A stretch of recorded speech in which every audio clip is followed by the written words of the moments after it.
Morning, good evening, good afternoon, whatever may be the case. This is your brother Cecil Young coming to you live and in color from Soundview Media here in Stratford, Connecticut.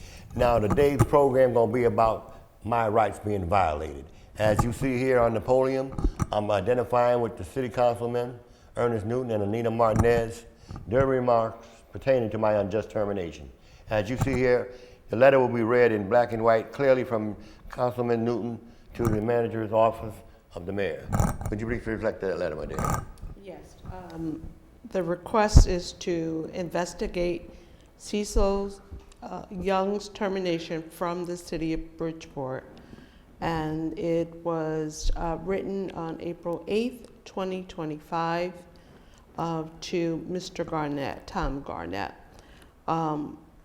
It reads as such: my council partner, Councilwoman Martinez, and I are writing to request your assistance in looking into a matter concerning a former city employee, Cecil Young, who has spoken during the past several city council meetings presenting his case as to why he believes he was wrongfully terminated.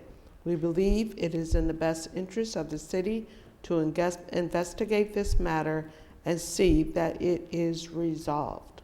We ask that you review his case and assess whether there is any validity to his claim that he was mistreated before his termination. Once his case has been reviewed, we would like to schedule a meeting with the head of labor relations, Dr. E. Ross Skyers, the chief administrative officers, and Mr. Young to discuss the finding of the review. Please let me know if there are any additional things I can do to help facilitate this inquiry. I appreciate any assistance I can receive on the matter. Sincerely, Ernest E. Newton II and Anita L. Martinez.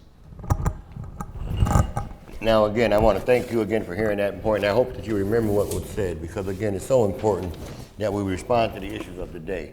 What I'm going to bring before you is information pertaining to this matter as it relates to Dr. Evans and her remarks pertaining to whether or not I was on work at that date and time in question. Before I do that, again, I say before you, don't believe in what I say, go by basically the facts. I'm going to play a recording of Dr. Evans' remarks as well as recordings of Jody Paul's remarks pertaining to what happened during the meeting. And as well as you will hear Dr. Evans indicate to her in her meeting, as I talked to her, that she got a complaint from the mayor's office and other folks complaining about these contaminated dirt piles at the city health department, which caused me to basically end up getting my job lost. Because of these contaminated dirt piles, this is the reason why, she got a call from the city officials complaining about me making noise to the post and to the TV station and to the state health department about these contaminated dirt piles at the city health department building. This is the reason why I ended up getting terminated. But what I'm going to do is, as a black whistleblower, most black whistleblowers, apparently I'm the first one that I know of have ever blown a whistle about corruption and things that have been going on in the city for years and years. And as you see, the Bridgeport has a pattern of knowing to violate the public's trust as well, and that's what also troubles me. Also what troubles me is that there was an ethics meeting held about 2 weeks ago at City Hall. And it troubled me because there was big headlines at the Bridgeport Post, where the Bridgeport Post had highlighted Ethics Commission meeting hearing being held at City Hall. Headlines, front headlines from the Connecticut Post saying Ethics Commission meeting. That Ethics Commission was packed with people of all color, complaining about the city of Bridgeport and its officials in terms of how they treat their people, whether it be employees, whether it be individuals, whether it be whomever. Okay, and they were talking about the fact that the Ethics Commission need to be revised to begin to respond to the needs of the people other than just taking for granted their concerns. It troubles me because here again, you see here today, my council person, Ernest Newton and Anita Martinez, you see they got big respect from this reporter. Brian Luckhart? Brian Luckhart was the one who did the story on the Ethics Commission meeting. And it troubled me that Brian Luckhart was the one who did the story, on this. And it troubled me, why didn't he want to put that in the newspaper about the Ethics Commission meeting? Was it because I, Cecil Young, spoke first? Was it because I, Cecil Young, raised the issue about these situations pertaining to the Ethics Commission not doing its job? okay, in terms of our elected officials not really responding to the needs of the people without them having to be forced to have to hire an attorney to revise matters that could be taken in-house, but instead the city would hire outside attorneys in order to resolve their issues instead of using inside attorneys. What did I say at that meeting? I said at the meeting that the Ethics Commission need to consider maybe even making the city attorney's office be an elected position, okay? And it troubles me that Brian Lockhart, who's been a Connecticut reporter for the Bridgeport Post for a number of years, have not basically been fair and impartial as far as I'm concerned, because ever since he's been there, he has not reported anything that goes on in these council meetings. You ask people to show up at these council meetings. When they show up, to have a reporter, big headlines across the Connecticut Post, and then to have it be packed up with people of all color about all kinds of issues, and he not respond to these issues. I say shame on Brian Lockhart, okay, in the Connecticut Post to treat our people like that. People will not go to meetings if they're not gonna be heard. Look at me, I was at the Ethics Commission meeting, and I spoke first. I spoke about what they did to me, violating my civil rights, okay? And I have evidence in black and white showing you that the Ethics Commission, those council members, for 15 years, I've been speaking to them about these issues. For 3 years, I've been doing this TV show pertaining to the same matter to this day. Okay, I finally got a meeting 2 weeks ago, and they asked me, Cecil, what do you want? What do I want? I want justice. I want my justice. I want my job back, all right? I want reparations for what they did to me. That's what I want. And I'm gonna play a tape recording of Dr. Evans, Jody Paul, basically showing that, okay, they were fully aware of the fact, okay, that I was unjustly terminated. Okay, and then after that, I will go into some other stuff as well. Right now, I'm gonna play the recording of Dr. Evans and Jody Paul.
All right, did you just hear that? That was Dr. Evans in her own voice confirming the fact that I was at work on March 16, 2006.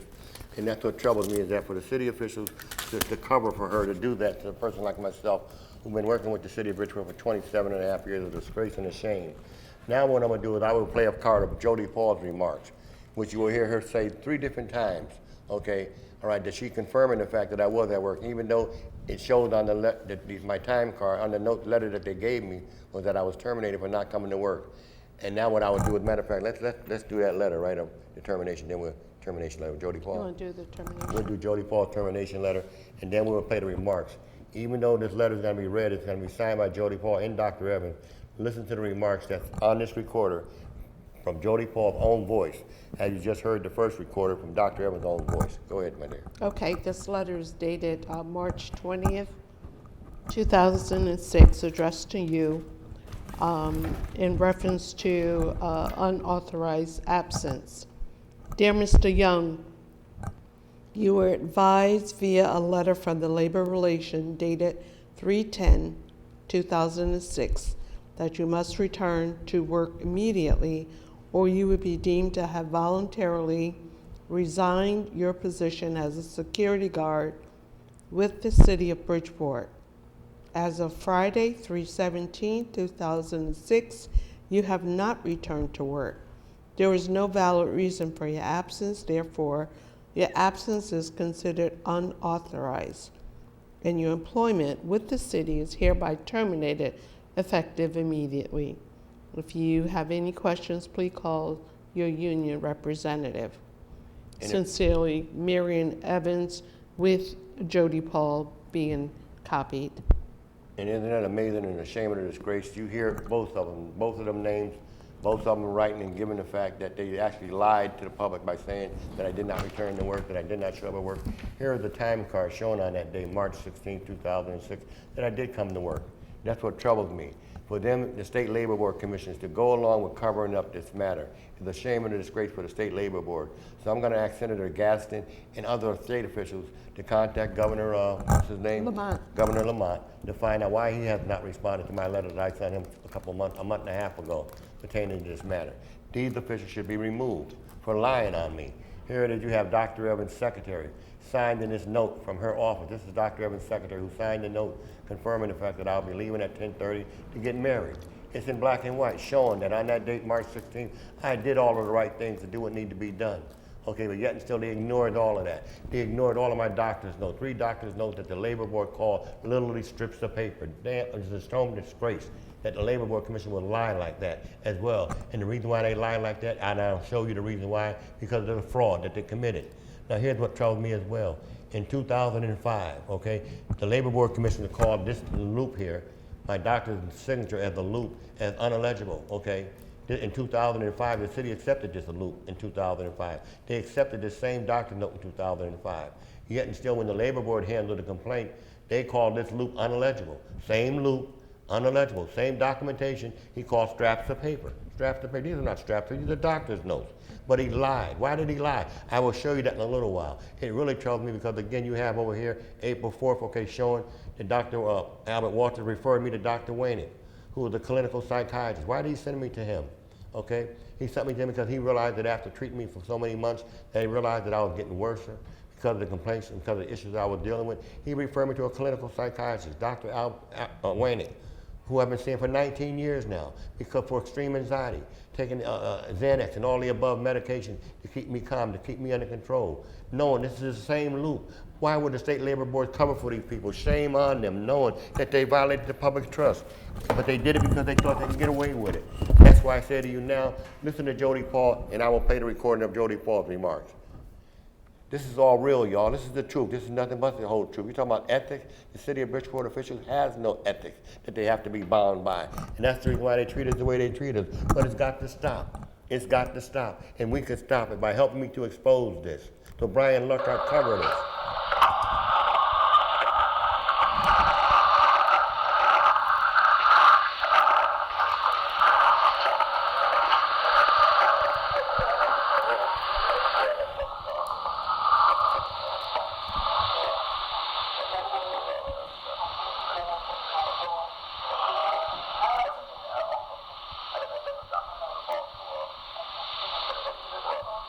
Oh, this is me finishing up with Dr. Evans' last remarks.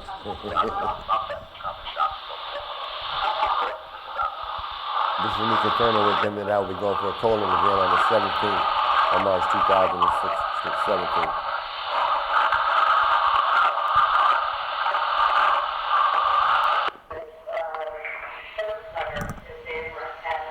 This is Jody Paul now speaking.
Did you hear what she just said, Jody Paul? I'm gonna play that back for you.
Now, this is the chairman of the labor board, Gerald Weiner, which really troubles me because he's the chairman of the labor board. He knows good and well what's going on here, and he's going to try to cover up for Jody Paul. Listen to it. Just shame on him.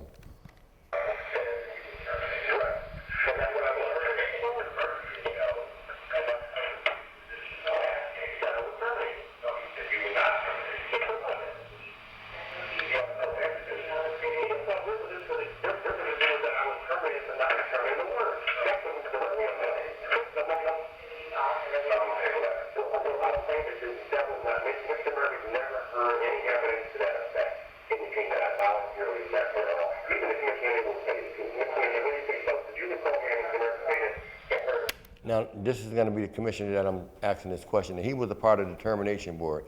Now, yet and still, you would think he would acknowledge the fact that he was a part of the determination board with Mr. Murphy. But yet and still, he keeps it to himself, acting like he didn't know nothing about it. And the impression he leaves is that, well, Mr. Murphy, not Mr. Murphy, you were a part of Mr. Murphy who agreed with Mr. Murphy. And the other commissioner didn't.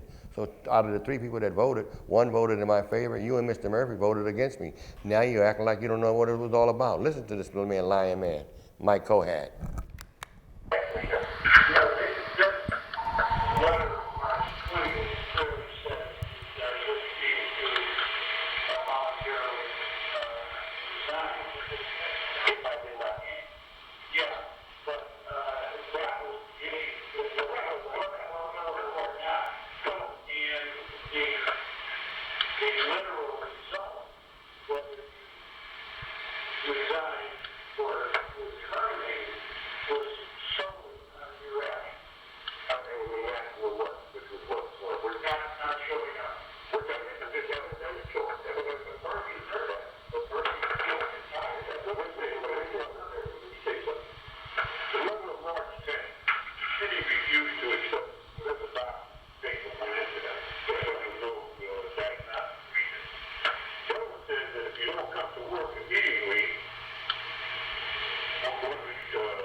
Now I'm gonna play that back. Did you hear what Jody Paul just said? Yeah, he came in, but he left an hour and a half later.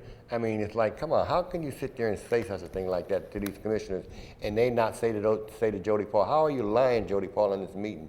This man just got through saying, okay, that he was not at work, and yet and still you're saying that he came to work. Now, what was it, Jody Paul? Did he come to work or did he not come to work? Listen to what Jody Paul just said. Again, I came to work, but I left an hour and a half later. Well, then if that was the case, why was I terminated then for not coming to work?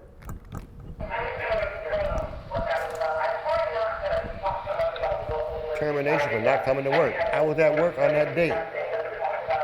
I got fired for March 20th saying I had not returned to work as of March 17th. March 20th, after the fact. After the fact. Jody Paul.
let me cut that off now and go back to where I'm coming from now. Here is the evidence of the labor board commissioners. All right. Here's the trouble with me is that the labor board commissioners literally call my doctor's note, literally strips the paper. All right. He sits and he gives the impression, okay, that I come rushing in with literally strips the paper. My doctor's note was unillegible. Okay. How dare the labor board commissioner, who's supposed to be fair and impartial, would literally sit here and lie on me. Albert Murphy, Mike Coed. This is Mike Coed, the same gentleman that was on the mediation board. Okay, that I just got through playing on the tape, acting like he didn't know what happened. When he was a part of Mr. Murphy's committee who voted against me. This is the only person here that voted in my favor. But the other two voted against me. Why? Because they got paid. They committed fraud. Albert Murphy, Gerald Wayner, Mike Coed, okay? Mike Coed, Albert Murphy, all right, and the others committed fraud. Look at here. Mike Coed got paid twice. Why? He got paid being a part of the termination board. He got paid for being a part of the medical board. Hearing. Those are hearings that he got paid. $525 for the termination. $575 for the medical hearings. Okay, he got paid. How in the world could he sit here and publicly give the impression to the public that he didn't know what went on with Mr. Murphy when he was a part of what went on with Mr. Murphy? He voted along with Mr. Murphy, knowing good and well, all right, that I came to work. But yet and still, Gerald Wayner, $850. Why would Gerald Wayner, who knows these commissioners, who knows the law, he's been the chairman for almost 19 years at least, because I've been there talking about this for 19 years or more. Gerald Wayner been the chairman, all right? Now the question is, why would Gerald Wayner allow this kind of corruption to go on with him being the chairman of this board? And thank God, okay, the Attorney Mitchell, who was the Assistant Attorney General at the time, all right, for the Attorney General Blumenthal's office. Attorney General Mitchell was the one who pursued this matter, okay, who brought it sent it to the state auditors. The state auditors have records pertaining to if whether or not they committed fraud, if whether or not what they did was right, if whether or not what they did was unethical. It was unethical for these people to lie on behalf of the city of Bridgeport. Why? Because they committed fraud. And I say to the public, I say to everyone who listens to the show, my name is Cecil Young. I live in the city of Bridgeport. I own my own home. My home is paid for. My home is paid for. $500,000 or more you can get from my home without a doubt. Easy. You can get that much for my home. It's paid for. Sue me, Gerald Wayner. Sue me, Mike Coed, if I said something that's not true. Sue me, Albert Murphy, if I said something that's not true. And shame on our Attorney General Tongue, who says he don't know nothing about this. When I say Attorney General Tongue, I'm going to send you a copy of this show, and I hope that you can pursue this as you're pursuing other matters on behalf of other folks in the state. Why not me? Oh, black whistleblowers don't count, huh? I am a black man, African American, a citizen, a taxpayer, a homeowner, who's paying taxes to these folks to so-called be fair and impartial, which they were not. It's evidence that they're committing fraud. Sue me, Albert Murphy, Gerald Wayne, and Mike Coed, if I said anything I can't back up. That is why the city council persons agreed that this matter need to be looked into.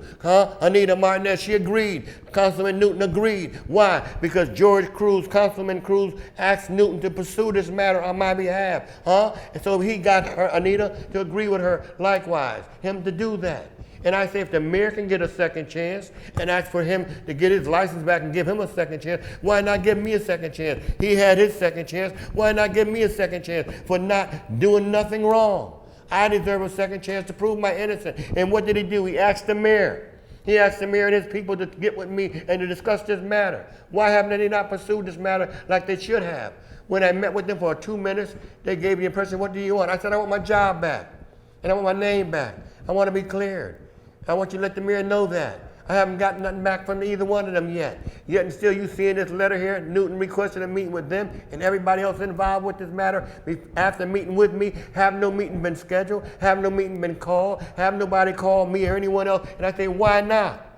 Now they have not pursued it yet either as well. Why not? Because they felt like they did what George asked them to do, which they did do. But they're not pushing it. They're not raising any issues about it. I'm saying, why not? Because they know that the mayor is in bed with a lot of folks in ways where they know that it's hard for them to go against him. But again, mayor, this is not nothing personal with you. You did not be the one that fired me. But yes, because you allowed your assistant at that time was running the grants personnel, Janet, what's her name?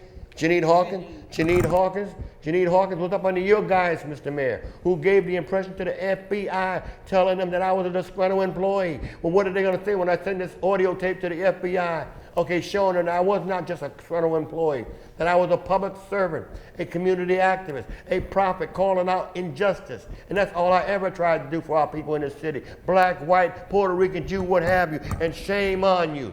All right? To totally disregard all of what I've done for this city over all the years I've been in this city. All right? Knowing good and well.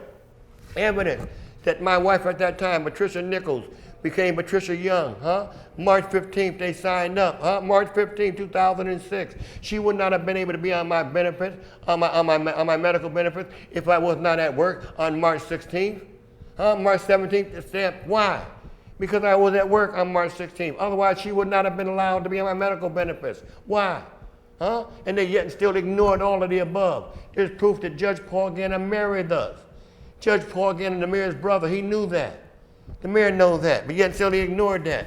Then and what act, double insult to injury, the labor board gave the impression in their decision that the union gave the impression that they agreed with the city, that the city was right, agreeing with them. The union told them to reinstate me, make me whole, return me back and make me whole. That's what the union told them to do in 2006, Why didn't they do that? Why didn't they do that? Because of Jody Paul's connection, Well, why didn't they do that? Because of Dr. Evans' connection? Why didn't they do that?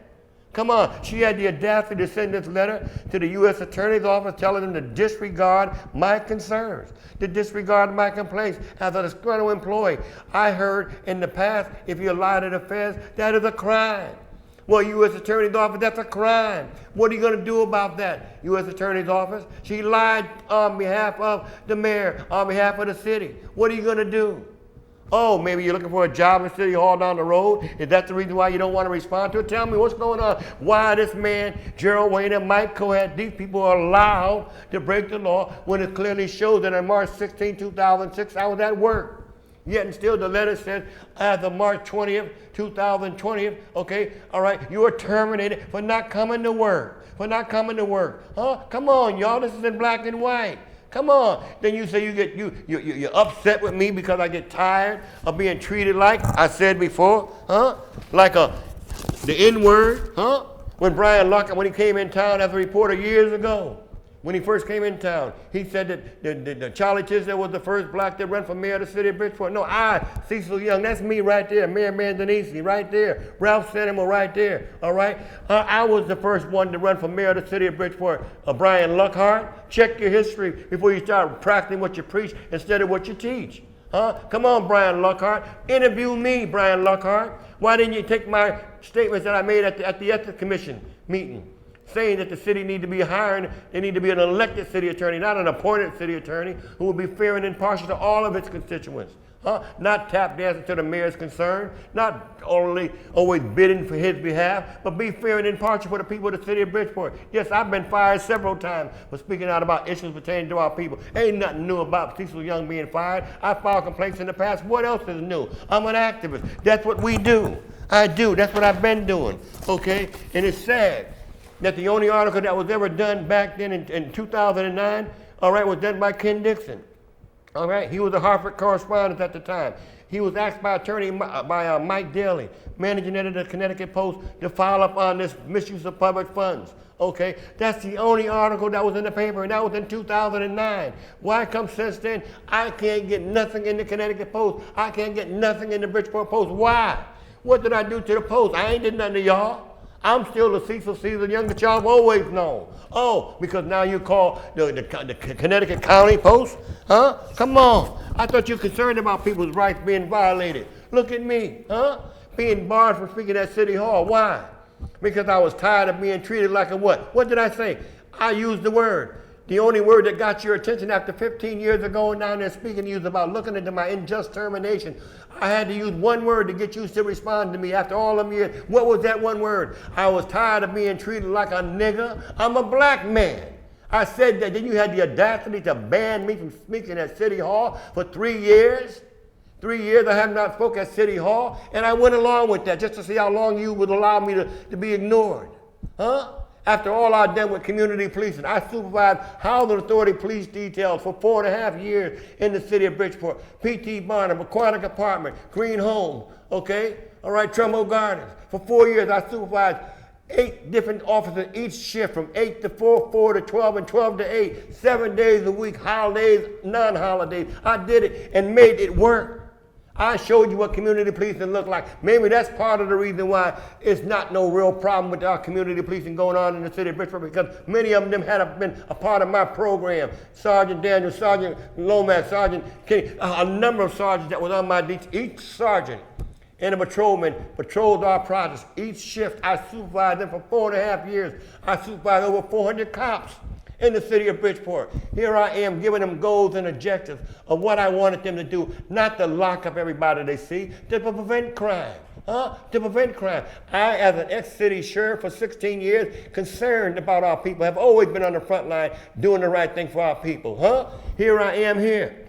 I saved Officer Tony Simmons' life, who was shot on Stratford Avenue by enforcing no loitering on Stratford Avenue back in the days when Superintendent Ward was superintendent of the police department. I picked up Tony Simmons, who was shot. Charlie Smith was shot and ran down to 5th Street. But I picked up Tony Simmons, went and got my car from Craig Kelly, who became a lieutenant at the fire department, retiree. Okay, he was a part of the Panther Party with the other brothers, and I was with my cadet corps, my group. But I said this officer did not deserve to be shot, and I picked him off the ground. Put him in the back seat of my car, took him to the hospital, picked his gun up, dragged him into the back seat of my car. A boy, 10 years old, helped drag him into the back seat of my car. This police officer was hollering, please, somebody help him. Somebody help him. Nobody would come out that bar to help them. Why? Because they're afraid of being caught, bending over, being afraid of being shot by other cops showing up on the scene. I don't know what was the reason why they didn't respond to it. I know I did, because I knew that he did not deserve to be shot the way he did by trying to make it safe where our people live. So I said something and I done something. I got him off the street. Newton gave me an award, but do you know something? This award, this matter was never mentioned in the Connecticut Post. Not one time has it ever been mentioned that Cecil Young saved the Bridgeport police officer's life, who was out there enforcing no loitering on Stratford Avenue. Not one time has it ever been mentioned that he picked the officer off the ground, his gun up, and took him to the hospital and saved his life. No, but instead you want to show me getting ready to be put out of City Hall because I'm speaking about my job being taken from me and those who covered it up. They were black and white civil rights violators. I'm not calling them the council racist. I'm saying that they were black and white civil rights violators. So it's not about black and white. It's about they happen to be black and white folks and others who persecuted me, who allowed this to go on. And I'm saying to you, that should not have happened. Look at the residents at Green Homes, saying how much more better it is now than what it was before. Look at the residents saying what Cecil Young done for them that could not get done in the past, for them in the past. I sacrificed not for me, but for we. This has never been about me. It's always been about we, our people. And I loved every bit of it. I've been doing this kind of stuff all my life for our people. Why? Because God has given me the power and hiding what they said I would never be. Do nothing other than become a slump, a bump, a burden to the state and to the city. Look at me, a man of action. Ran for mayor. Joe Owens, editor of the Connecticut Post. Look at this big article he wrote on me. Look at Mike Daly, managing editor of the Connecticut Post. Big article he wrote, many articles. Why? Now I, Cecil Young, community activist, former city sheriff, P.T. Bottom Soup Kitchen, WZJZ, former workfare crew supervisor, community activist, the mayor, Tom Busey, come on, aide to state senator Sal DiPiano, field crew coordinator, community policing division, I've been involved in all kind of things, Went to Central High School, I don't know how I got there, but then I do, I'll tell you that in a minute or two. But lifetime long resident city of Bridgeport, offered and built the community police post on the East End. The post is there, but police never showed up. Why? Because there was no file up. Why? Aide to State Rep Joe Lugal. Community service called P.T. Barnum.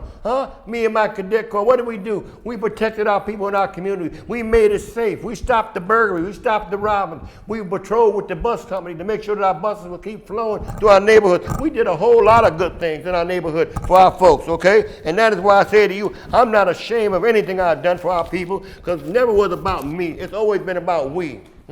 Cecil Young's heart is still in the right place. Why is it still in the right place? Why? Because it cares. He cares. That's why it's in the right place. Come on, y'all, do something, Blumenthal. Do something. Don't just tell me, okay, that you can't find what happened to me. Come on, do something. You got information on this in black and white. You know, also I want to commend The City of Bridgeport Public Works Department. That Public Works Director sent his crew out there, and he cleaned up on this side and the other side, and I ain't got the picture yet, but I'm telling you, if you go down Milner and Union, you will find out that I got no parking signs on either side of the street. There's no longer trucks on each side of the streets, on the left or on the right. No longer we have to worry about pulling out to go out to the street and worry about a truck coming this way or a truck coming the other way and running into you because you got to flash out there fast without getting hit. We don't have to worry about that no more on Union and on Milner. The way it was before, you couldn't see what you're running up against when you pull it out. It also cut down on the amount of raccoons and rats and possums and skunks that have been running rampant because of the trucks and others dumping over all up and down our streets when they sit there overnight and they dump out stuff. We saying we deserve you to have a place to park, to get some rest. You deserve a place to rest. But please, you don't have to dump on us.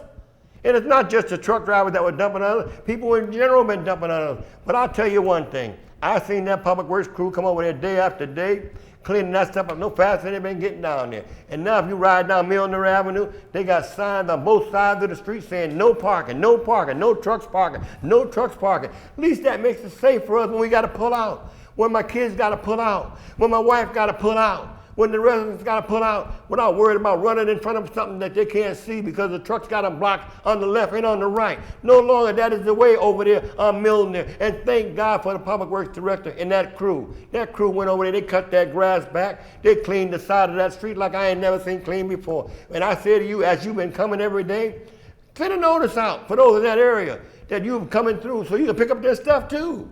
Pick their stuff up too. They can love you. They will love you as much as I love what you see you doing.